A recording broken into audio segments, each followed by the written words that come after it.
Praise God for another Sunday that we are all in here, and this is the second day of the new month, November. Wow, it's exciting. I believe that you have a great October, and we just finished our preaching series in the book of Daniel. So that is entitled In the Fire. Okay, so and we studied the life of Daniel and even his three friends, Shadrach, Meshach, and Abednego. And I believe our faith was strengthened because of their example or testimony. And this morning, we're going to start a new series called First of All. Say, First of All. Yes, first of all. On Sunday, we're going to have Second of All. I don't know. First of all, for 3 Sundays, we're going to talk about this series and the main topic that we're going to talk about it is stewardship that begins with the lordship of Christ. Okay, so when we understand the lordship of Christ, then we will know what comes first. The Bible says in Matthew chapter 6, verse 33, what Matthew 6:33 says? For God so loved, no. Okay? Seek first the kingdom of God. You don't know your Bible, huh? Okay, seek first the kingdom of God and His righteousness, and all these things shall be added unto us. So, seek first. So, the word first was mentioned in that passage. Now, I believe you're wondering why our poster designs like this. Okay? So, that's Tetris. Who knows the game Tetris? Or brick game. Okay, brick game. Now, let me just give you some history about this, and we will proceed to our topic. Okay? So, now, I searched, okay, about Tetris. Now, in June 6 of 1984, it was started by a Russian software engineer named Alexei Pajitnov. Okay? So, I think Dima knew this person. Okay? So, Alexei Pajitnov. He is a Russian software engineer, and when it is partnered with Nintendo Game Boy in 1989. But then, it started in 1984, Tetris. But, okay, in 1989, okay, there is another one called Brick Game. Okay, remember Brick Game? Okay, so that was the in during the time in 1989 or early 90s, and everyone has Brick Game. Okay, or understand the how to play the Tetris. Okay, so everyone is crazy about this game. Okay, relationship is broken. Okay, no, the relationship of mom and dad or the children is broken because of this. I remember that because everyone is looking at their Game Boy, should we say, or the brick game, which is 9,999 in one. Yeah. Okay. So I don't know what level you have reached that game, but we all know, okay, how to play this. Okay, we have to arrange the brick, and so that we can reach a certain points or level, so that we will proceed to another level. But if you don't know how to arrange the brick, okay, it will be a what do you call that? It's game over for you. Okay, so now what about this? Now, when we talk about this arrangement, should we say, of bricks, we can apply it in our understanding of what the Bible says as far as stewardship is concerned. Okay, first of all, sets the tone for the series of stewardship that will begin with the lordship. Okay, it speaks of order, foundation, and spiritual alignment. Okay? We have to align the bricks so that when it lands, then points will be added to your scores. Okay? So, when we talk about order, when we talk about foundation and spiritual alignment, it is important so that we will know that we are growing in our relationship with God. Our life is not a random thing. Okay? There is a journey. Looking back, when you came to know the Lord, where are you now? Are you still aligned with the purpose of God in your life? Are you still checking the foundation, whether it is strong or weak? Because whenever trial comes, I believe we are shaken. But if your foundation is strong, this shaking can be overcome. Okay? And again, our spiritual alignment. Now, when God is first in our lives and with our resources or the stewardship, understanding the stewardship in our lives, then these things happen. Okay? Number one, there are three things happen. Okay? Our giving becomes pleasing worship to Him. The second is we experience contentment regardless of financial status. And the third thing is we use our resources for God's mission, not just for our personal gain. There is a purpose why the Lord blessed us, why the Lord poured out blessing upon your life. There is a purpose for that. And we have to understand that. Now again, if the foundation is strong, if we are aligned spiritually, then we will realize that, Lord, thank you for pouring out this blessing upon my life.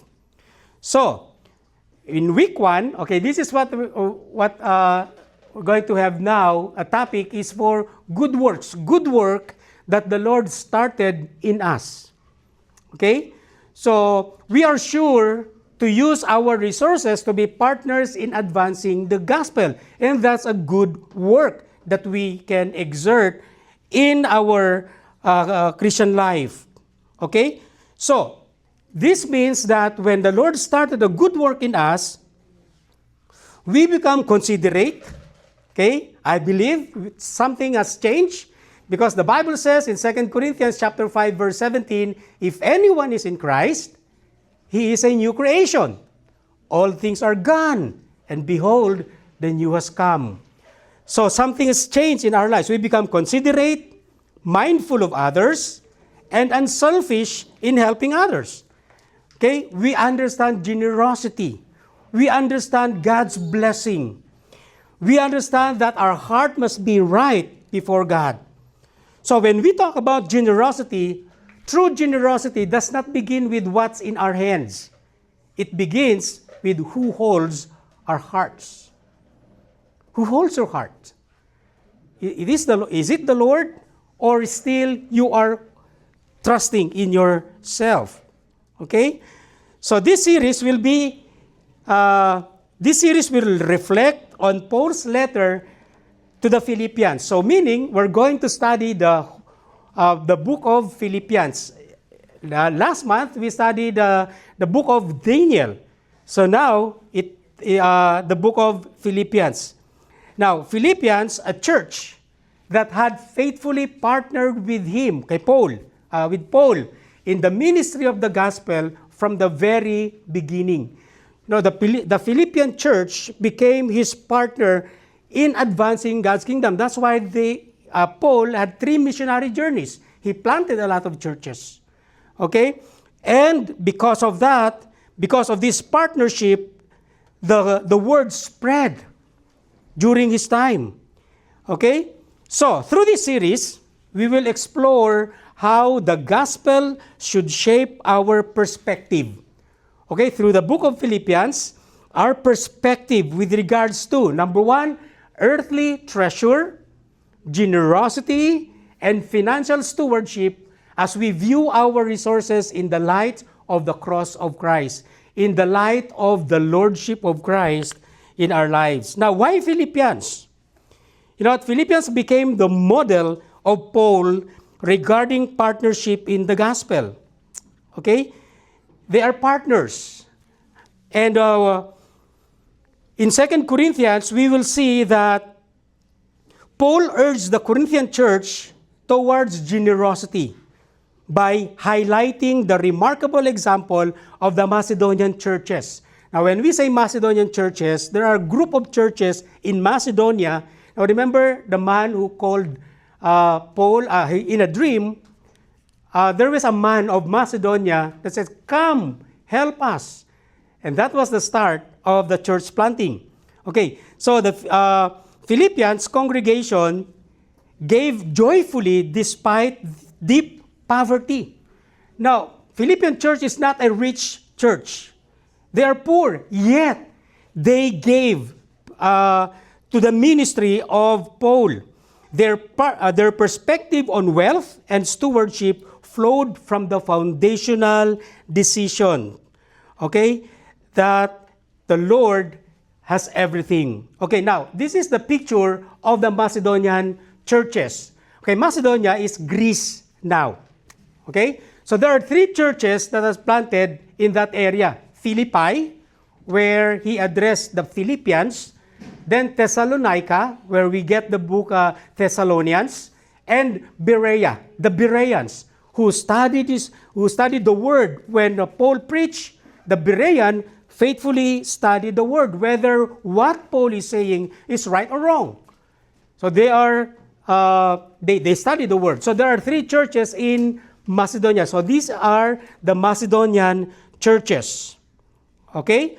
So, and in this passage, in 2 Corinthians chapter 8, 1-5, Paul commended Philippians. Now, let me bring you into that verse. Okay? We want you to know, brothers, about the grace of God that has been given among the churches of Macedonia.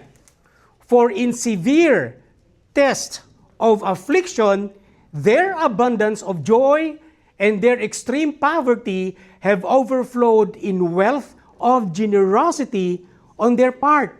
Now, this church, everyone perhaps are not rich, but they are poor, yet they became generous. Okay? It says there that they overflow with joy. Okay? Their abundance of joy and their extreme poverty have overflowed in the wealth of generosity on their part. Now, let us observe this verse. You can still have joy even if you have no enough money, should I say, or even if you are poor. You can still have that joy. Some people take joy in the money that they have. When there is no money, everything is destroyed, or everything fall somewhat like you're discouraged, or you are angry because you have no money. No shopping today. Why? No money. Okay? But the Philippians still have that joy in spite of their condition. Now, I'm not saying that we can take joy on our poverty, but we look unto Jesus, who is the provider. Okay? So, and I know He will provide just like what He promised. Now, verse 3, this is interesting. For they gave, who? The Philippian church. For they gave according to their means, as I can testify, and beyond their means of their own accord. Okay, begging as earnestly for the favor of taking part in the relief of the saints. So they helped the churches. And this not as we expected, but, now this is the interesting verse, they gave themselves first to the Lord, and then by the will of God to us. Okay, you can observe that first of all, they gave themselves first to the Lord. Okay, meaning that it started with a partnership with the Lord. You know what? In partnership, something ordinary, extraordinary happens. Okay? Something very exciting happened. Now, there is a combination of 2 things, should we say, 2 or 3 things. Extraordinary thing happened. For example, when we combine sodium and chlorine, boom! What is the result? Salt. Okay? Sodium and chlorine. Wow, extraordinary. Now, another one, when we combine blue and yellow, this is elementary, no? Okay, but anyway, when we combine blue and yellow, what happened? Green. Wow, green is beautiful, right? But without the blue and the yellow, there will be no green. There must be a partnership. Another one, when we talk about friendship with boy and girl that leads to marriage. Wow, this is exciting, right? Or friendship is being built up with two people. Now, how about Jesus and you? There's an extraordinary thing happen when you partner with Christ. And also, something happened when you partner with this ministry. Something good is going to happen. Something extraordinary is about to happen. So, this is what happened to Paul. Partnership with the Philippian church. And he is encouraging all the believers to be partner with the gospel. Partners in the gospel. So, this is what Paul experienced in Philippians. Okay, we're going to read our passage. Okay, a long introduction, yet I know we have just laid the foundation when we talk about stewardship. So again, the key word is they gave themselves first of all to the Lord. And I know you have given your life to the Lord. You trusted Him. He is now your Lord. Okay, so, and what Paul experienced with the Philippians, he recorded it in chapter 1, 1 to 6. Okay, so let us all stand up. We're going to read at least, this is just short, though. Yeah, we're going to study this word, and I know that there are principles that we can glean from this passage. Now, verse 1 says, Paul and Timothy, servants of Christ Jesus, to all the saints in Christ Jesus who are at Philippi, with the overseers and deacons. Grace to you and peace from God our Father and the Lord Jesus Christ. I thank my God in remembrance of you, always in every prayer of mine for you, all making my prayer with joy, because of your partnership in the gospel from the first day until now. And I am sure of this, that he who began a good work in you will bring it to completion at the day of Jesus Christ. Let's pray. Lord, we come to you empty. We ask that you're going to fill us with your word. We are asking that you will fill us with your spirit of wisdom and understanding, that we may know the things that we have not know yet, and also the things that we have forgotten. Remind us, Lord, of your word today. Speak to us. Open our ears, Lord God, and even our spiritual eyes. Thank you. In Jesus' name we pray. Amen. You can take your seats.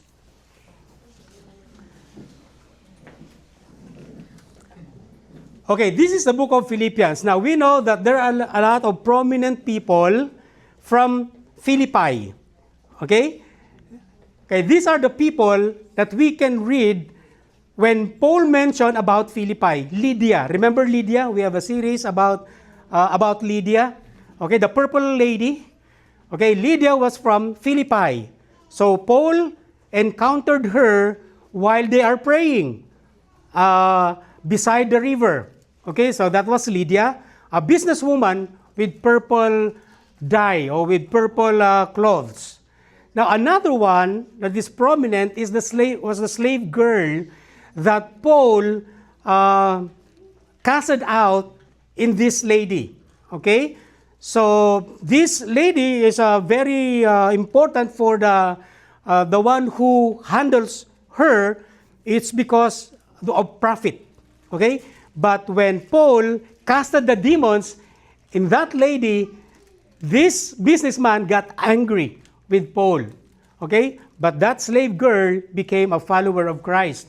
The other one is the jailer. Okay, the jailer. Remember, Paul and Silas was locked down and there was an earthquake and they were released. And the jailer wanted to kill himself, but said, "No, we're here. Don't kill yourself."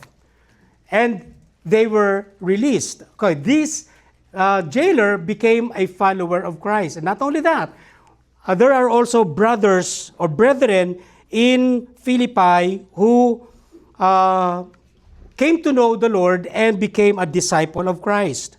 Now, in the passage that we have read, Paul have greetings to the Philippians. And we can see that there are recommendation or commendation with regards to the Philippian church or Philippian Christians.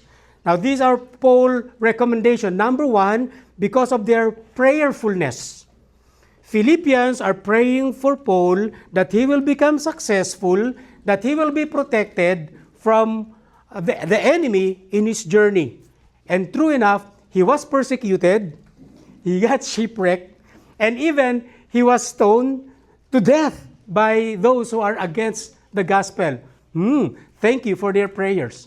Now, what I'm trying to say is that don't be afraid, okay, to pray for others in spite of what will happen to them.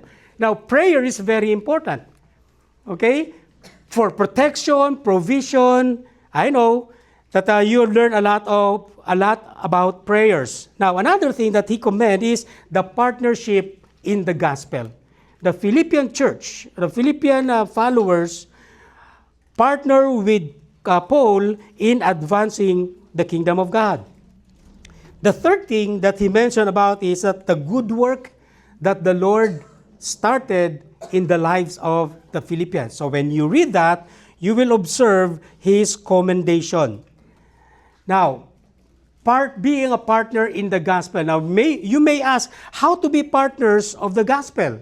Now, before I answer that, let me share with you three main components of biblical stewardship. You can never be a partner without understanding a biblical stewardship. Okay? Are you ready? Okay, three main components of biblical stewardship. I pray that you will take note or take a picture so that you will be reminded of the word that we are. Do you remember our message 2 Sundays ago? No. But if you have the notes, you can remember that. Okay? So put your notes in your phone. Okay? But put off your data. Because there will be notification that will appear. Okay, three main components of biblical stewardship. Number one, God is the sole supreme or owner of everything. Do you agree with me? That's what the Bible says. In Psalm 24, verse 1, it says, "The earth is the Lord's and everything," say everything. Everything in it. When we say everything, it means all. We came into this earth with nothing. Okay? Who was in their diaper when they were born? Or something in your head, a coin or a necklace or none. So it's a reminder that we came here on earth with nothing. So we have the understanding that God is the owner, supreme owner of everything. When we say, okay, now this is our relationship with God. When we say yes to God, making Him the Lord of your life, you acknowledge and believe that He is the sole owner of everything. Lord, I want you to be my Lord and my Savior. I accept you. Thank you for the salvation. Okay? Lead me, guide me, give me wisdom. When you say that, you acknowledge that He is the sole owner of your life and of everything. Do you agree with me? Yes. Another verse that confirms that He is the Lord of everything, if you are not yet convinced, is in 1 Chronicles 29:11. It says, "Yours, O Lord, is the greatness and the power and the glory and the majesty and the splendor, for everything in heaven and earth is yours. Yours, O Lord, is the kingdom. You are exalted as head over all." He is the supreme owner. So, understanding stewardship, everything that we have is His. Another one, Haggai, chapter 2, verse 8. The silver is mine, and the gold is mine, declares the Lord Almighty. Meaning, God reminds His people that all wealth and resources belong to Him. And He is the true owner and provider of everything. Do you agree with me? Yes, okay, praise God. He is the owner of everything. Now, let me share with this statement with you. By embracing this belief that He is the owner of everything, that God as the supreme owner, believers can find freedom from the weights of materialism and anxiety about possessions, and instead concentrate on being faithful managers of what they have been given. Wow.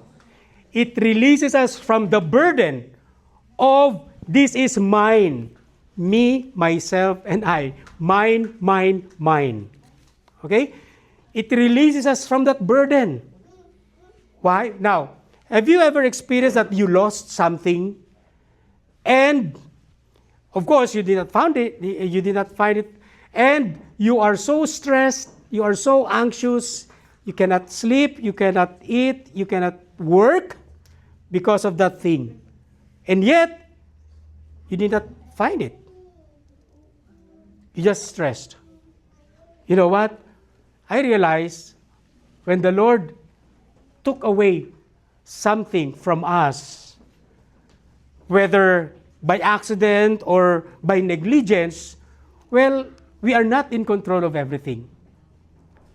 Just tell God, Lord, what do you want me to do? What are the lessons that you are telling me because of that loss? It could be a loved one. It could be money. It could be property. It could be something. But again, it releases us from the burden of the burden and the weight of that material thing. I'm not saying that you will be negligent of what the Lord has given you. Again, we must be a good steward, a good manager, a faithful manager. But if you're going to stress yourself with something that you have lost or something that is not in you yet you are worried about it, then you are carrying the burden, carrying the weight of materialism or something that will destroy your life. So, when we lost something, then and then ask the Lord, Lord, what lesson I need to learn from this situation? Amen? Okay, so that's number one. Number two, prudent, responsible management. Okay? You are a manager of the wealth that the Lord has given you. Okay? Now, let me share to you 5 things that the Lord allows us to have. Okay, number one, possessions. Managing money and material goods wisely. If you have 10 shoes and still you want more, use it at least 12 once a month. But if you have 3,000 or 2,000, good if you have 2. Okay, you alternate. Although, since it is the same size, you can wear the other one black, the other one white. So at least it fits because it's your size. Now, what I'm trying to say is this. Be a good steward of the possession that the Lord entrusted to you. Whether it's money. Okay, in this part, it's money. Okay? So how do you manage your money? Now, you know what? Sometimes when we talk about the ministry, one of the controversial topic is money. Now, I'm not here for you. I'm not here for your money. I'm here for the ministry. But if you give me money, well, why not? Okay? I will accept that. Now, but the point is, when the church or a ministry talks about money, people cringe. People got negative thought. People sometimes, they just after my money. No. We are being taught to be good stewards of the possession that the Lord entrusted to us. Okay? Now, another one is talent and abilities. You have your talents. Now, I don't have talent. No, you have one, at least but you have to discover it. Okay? Using personal skills and gifts to serve God and others. Your creativity. Okay? So, use that for God's purpose. I remember, our kids, they don't have the talent in music. But coming here, praise God, they discovered that they have one at least. Praise God. And I know that they will discover more talents. Now, how are you going to discover your talent? Take a risk. Take a risk. If at first you commit mistake, it's okay. But if it is 100 times, stop. Stop, it's not for you. Okay, stop, it's not. Now, you shift from another discovery of the talent. Now, God gave talents to us. Amen? Next is time. Making wise use of the time God has given you. All of us has the same 24 hours. Okay? So don't add another hour. Okay? Praise God. We are now +1. +1 or -1 hour? Praise God. We get extra sleep. Anyway, extra one. And anyway, but it doesn't mean we have 25 hours. Okay? Still 24 hours. Making use of your time. Now today, most of the time, okay, you are locked on social media. Okay? So, manage your time. Okay? Manage my time, Lord. Manage my time. Okay, so next, creation, caring for the environment. Okay? The Lord gave us this city. The Lord gave us this creation. We have to take care of that. Okay? And also relationships, honoring and nurturing relationships with one another. Okay? So, Deuteronomy chapter 8, verse 18 says, "You shall remember the Lord your God, for it is He who gives you power to get wealth, that He may confirm His covenant that He swore to your fathers as it is this day." Now, meaning, God gave you the creativity to get wealth. Your skills, your gift can be used to gain wealth. Okay? So always remember that. You can be creative in painting or sculptor or anything. You know how to cook? Sell it? Wow! Praise God. But be sure it's delicious. Of course, there is creativity, talent, your know-how. Okay? You know why? Because everything comes from Him. And it is our responsibility to develop it. Okay? That's why I believe that there should not be anyone who is poor. Why? Because God gave you the ability to produce wealth. Discover that. And you will know. Okay? You will know that, wow, your gift is in this. And you will prosper with that. You know what? A lot of discoveries are happening right now, right? So they are getting rich with that. Sometimes I challenge Jaira. You discover something. And he said, everything is discovered. Nothing to be discovered. There is still to be discovered. A lot of things. If there is a need, create a solution. If there's a problem, create a solution. If there is a solution, create a problem. Why not? Don't you know what Microsoft? They program. Then it was said that they put virus so that you will buy antivirus software. So they create a problem. There is a solution. And now that there is a solution, they were going to create another problem. Why? They want to gain wealth. And anyway, I'm not saying that you put problem to a solution, but you can discover your gift and use it for the glory of God. Lastly, number 3. Faithfulness and commitment is important.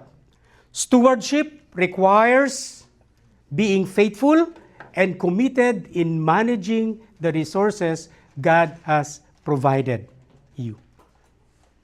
Be a good steward. Okay? Remember the parable of the talents? Okay? Not parable of the Chris and Sheila, parable of the talents. No. Okay, but the parable of the talent. Okay?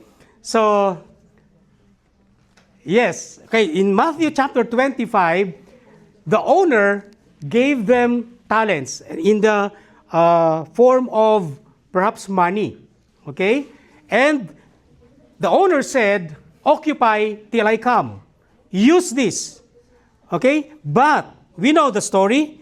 One of those buried his talent. And what happened? He was reprimanded. I don't want to use the word punished because I believe God will never punish us, but we will be reprimanded. We will be rebuked because I believe he learned his lesson and he went out and dug the talent again. But what I'm trying to say is this. Use the talent that the Lord has given us. Use the resources that the Lord has given us. Becoming partners with Him. You know what? When we talk about being a faithful or a committed servant, 1 Corinthians chapter 4, verse 1 to 2, it says, this is how one should regard us as servants of Christ and stewards of the mysteries of God. Moreover, it is required, say required.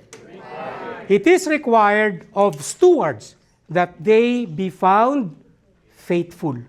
That's why we read in the book of Matthew when it says, when we face the Lord, He will say, welcome, good and faithful servant.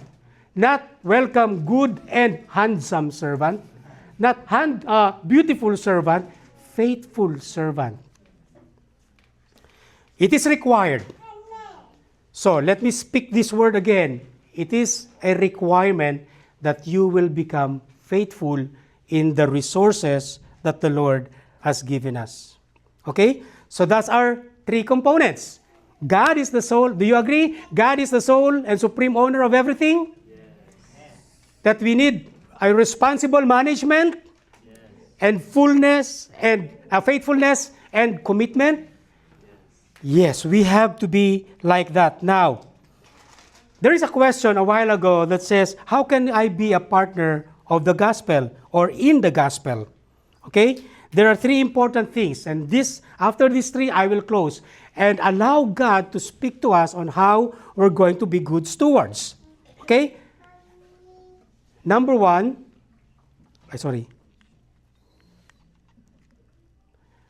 upon recommendation,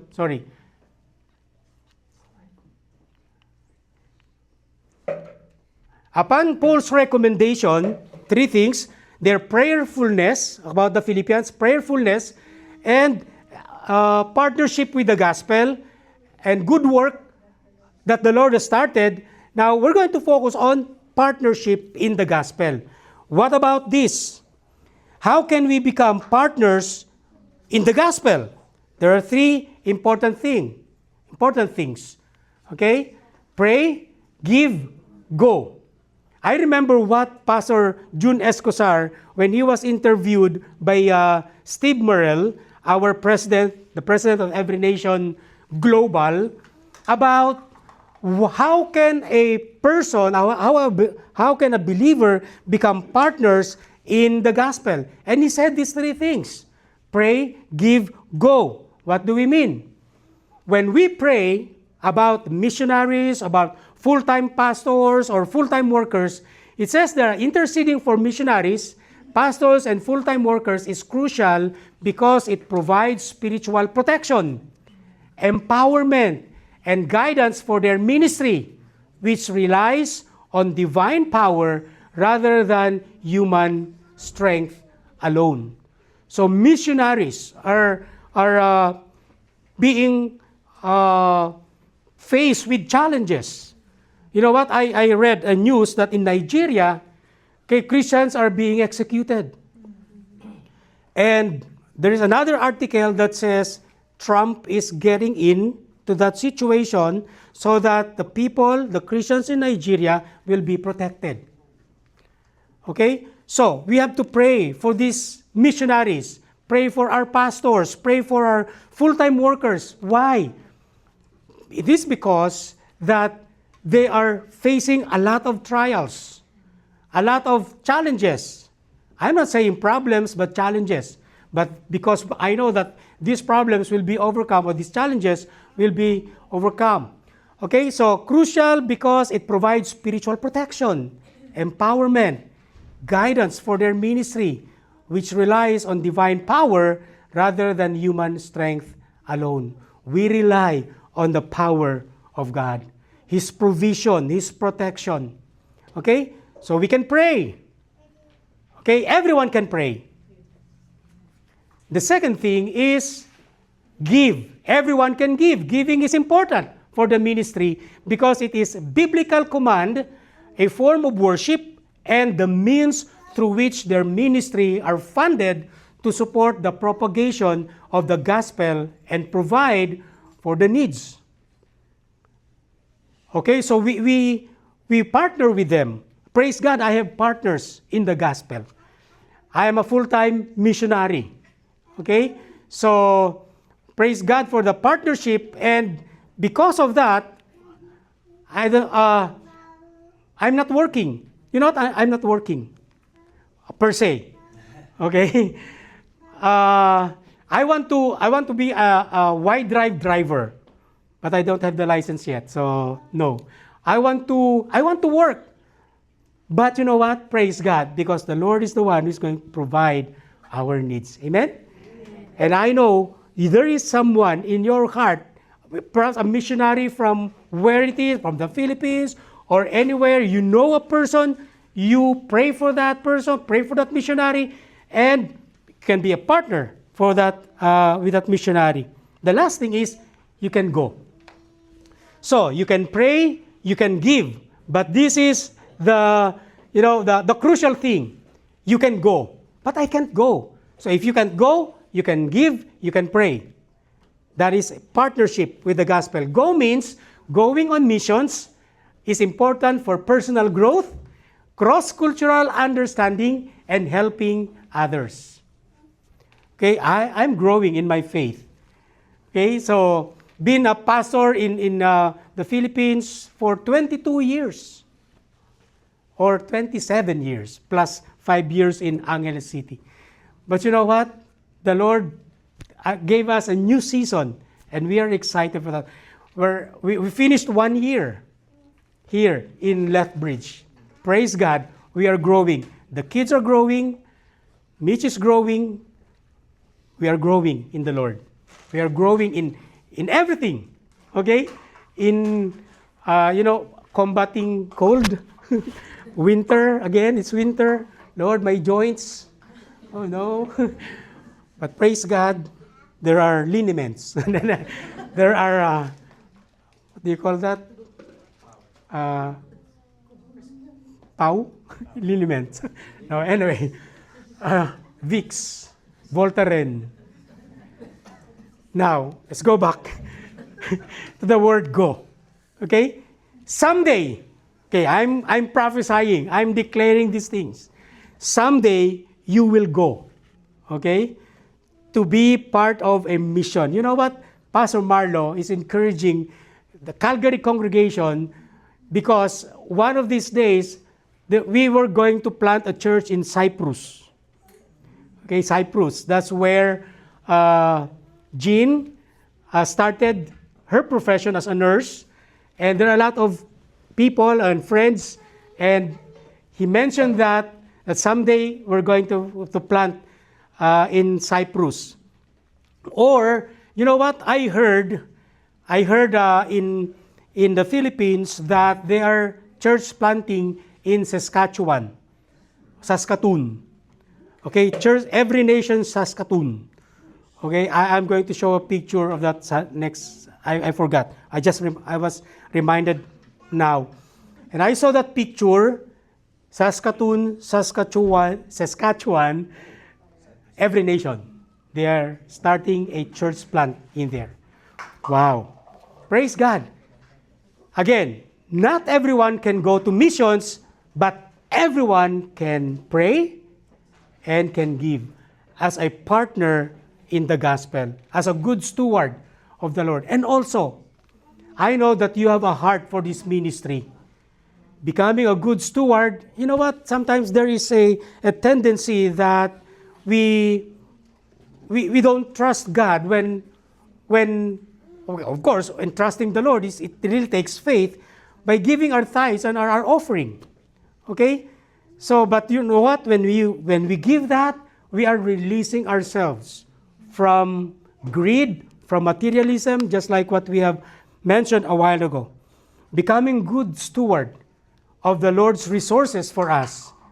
Okay? Release that. I know God is going to reward you for that. He is a rewarder of faith. If you do it in faith, remember, it says in Hebrews chapter 11, I'm about to close, Hebrews 11 verse 6 says, and without faith, it is impossible to please God. Because everyone who comes to Him must believe that He exists and that He rewards those who earnestly seek Him.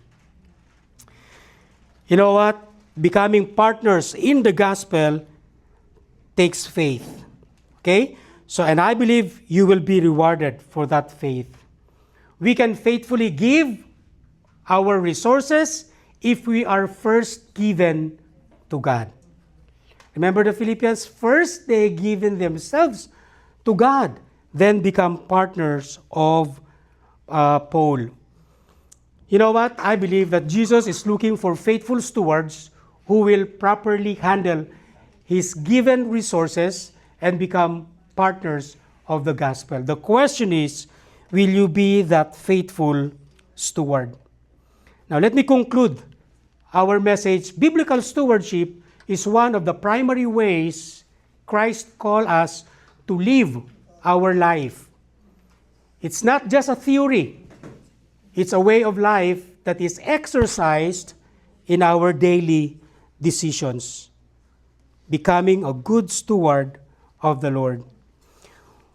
We want to see the gospel reach every corner of this world. Okay? By becoming partners in the gospel. Amen? I believe, just like Jesus when He gave Himself. Okay? We have said that the Philippians give first themselves to God. And I believe, in preparing this message, I remember what the Lord Jesus Christ did. He gave Himself to the Father to fulfill the purpose and the calling of being sent to the world so that people, if they believe in Him, they will not perish but have everlasting life. And He fulfilled it. The crucifixion, the death, and resurrection fulfilled that purpose. And praise God, He is working in each and every one of us. He is the Lord of Lords and the King of Kings. And He must be received. We must embrace His Word. We must embrace the love that He is giving to us. The eternal life that He is giving to us. You know why? Because He wants us to be with Him. Giving ourselves to Him first. Then, everything will fall into places, just like the brick game or just like the Tetris. Everything will be aligned. Everything will fall into places. And praise God, we will be placed in a new level of our faith. New level of our faith. If it is aligned, we will be the winner. It will not be a game over for us. Amen? Let's pray. Hallelujah. Lord, thank You for giving us the understanding of stewardship. Help us, Lord, to embrace these things for our good and for our benefit. Lord, first of all, we thank You for giving Yourself to the Father's purpose and will to be sent to us here in this world, so that those who will put their trust in You will not perish, but have everlasting life, salvation to those who put their trust in you. If you're here today and you're not putting your heart first, giving your heart to the Lord, giving your all to the Lord, then this is an invitation for you. Give your life to the Lord. First of all, give your life to the Lord, then everything will fall into proper places. He will align your life. He will give you wisdom. He will strengthen your foundation so that whenever you face challenge or challenges in life, you're still standing. You're still firm and doing the will of God. You could experience testing as far as your health is concerned, as far as your finances is concerned, but trust the Lord, because He who began a good work in you is faithful to finish it. Hallelujah. Lord, thank you for your word today. Help us and remind us that your plan for us is for our own good, not to harm us, but for us to have a good future and hope. And I pray that thing, Lord God, in the lives of my brothers and sisters. Lord, those who are struggling in their finances, I pray that you will just allow them to experience your provision, abundant provision. Allow them, Lord God, to receive an extraordinary blessing that is from you, because you find them, Lord, faithful. I pray, God, for healing those who are struggling in their health. I pray, God, for your power to be revealed in them. Touch them, Lord God. Heal them. Thank you. And also with regards to relationship, I pray, God, that you will intervene in every broken or struggling relationship. That you will connect them, Lord. That you will reconcile them, first of all with you, then to one another. Thank you, Lord. I pray, God, that you will continue to guide us in our journey. You said that you will never leave us nor forsake us. Thank you. We bless you and we give you all the praises. In Jesus' name we pray. Amen and amen.